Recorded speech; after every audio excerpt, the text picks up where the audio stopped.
চটপট বাঙালি রান্নাঘরের তরফ থেকে আপনাদের স্বাগতম। আজকে বন্ধুরা আমি একটি সহজ আলুর পাকোড়া রেসিপি নিয়ে হাজির হয়েছি। এটা বানানো খুব সহজ আর খুব চটজলদি এটা তৈরি করে নেওয়া হয়, কিন্তু খেতে দারুণ বন্ধুরা। ইফতারেই বলুন আর চা বিকেলের চায়ের সঙ্গেই বলুন দারুণ লাগে। আর এই জন্য আমি প্রথমেই 3টে আলুকে ছোট ছোট করে এইভাবে লম্বা লম্বা করে আমি কেটে নিয়েছি। আর নিয়েছি 3টে মিডিয়াম সাইজের পেঁয়াজকে আমি কেটে নিয়েছি। আর নিয়েছি কিছুটা কাঁচা লঙ্কা আর গ্রেট করা কিছুটা আদা। এবারে একটা আমি বাটির মধ্যে আলুগুলোকে প্রথমে নিয়ে নেব। আর আলুগুলো কেটে ধুয়ে আমি পরিষ্কার করে নিয়েছি বন্ধুরা। এরপর আমি যে পেঁয়াজ 3টে কেটে রেখেছিলাম সেটা দিয়ে দিলাম, আর দিয়েছিলাম কুচনো লঙ্কা আর গ্রেট করা আদা। এবার এগুলোকে দেওয়ার পর আমি দিয়ে দেব পরিমাণ মতো হলুদের গুঁড়ো আর স্বাদ মতো লঙ্কার গুঁড়ো আর 1 চামচ ভাজা জিরে গুঁড়ো আর 1 চামচ ধনে গুঁড়ো আর স্বাদ মতো লবণ, আর দিয়ে দিলাম 1 চামচ গরম মশলা। এই মশলাটা দেওয়ার পর বন্ধুরা আমি সমস্ত আলু পেঁয়াজটাকে মশলার সঙ্গে ভালো করে মিশিয়ে নেব।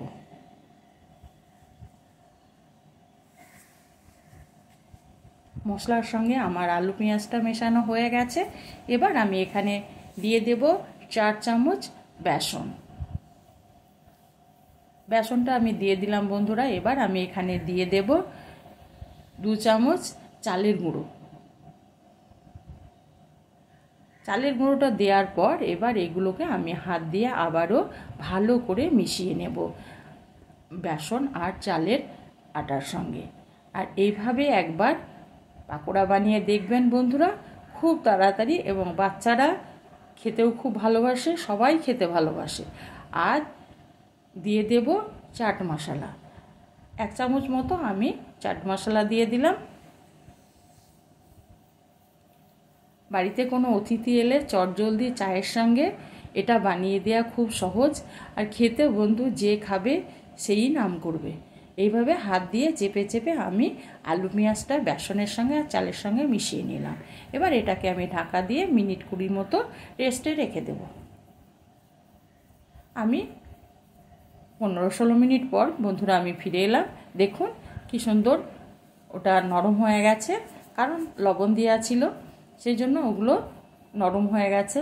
অন্যদিকে আমি গ্যাসের মধ্যে একটা কড়াই বসিয়ে দিয়েছি, আর কড়াইয়ের মধ্যে কিছুটা সাদা তেল দিয়ে নিলাম।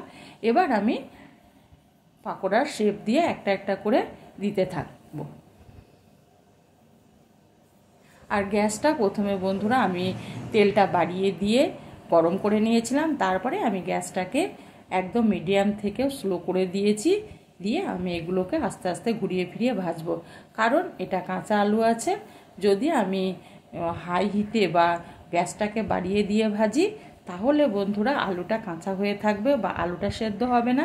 সেই জন্য আমি গ্যাসটাকে কমিয়ে দিয়েছি। এবার একটু টাইম ধরে আমি বা একটু সময় ধরে আমি এগুলোকে ভেজে নেব।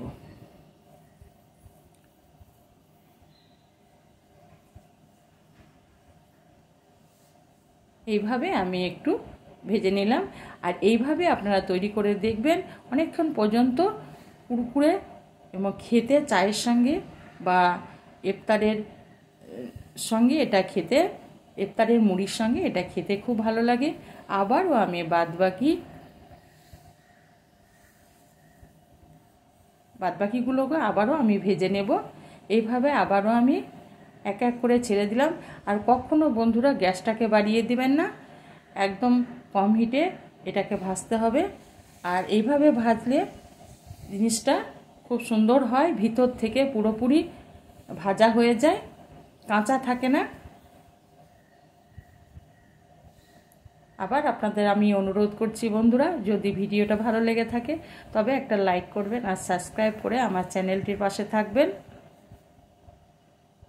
এইভাবে ঘুরিয়ে ফিরিয়ে আমি পকোড়াগুলোকে ভাজবো। আমার সমস্ত পকোড়াগুলো ভাজা হয়ে গেছে।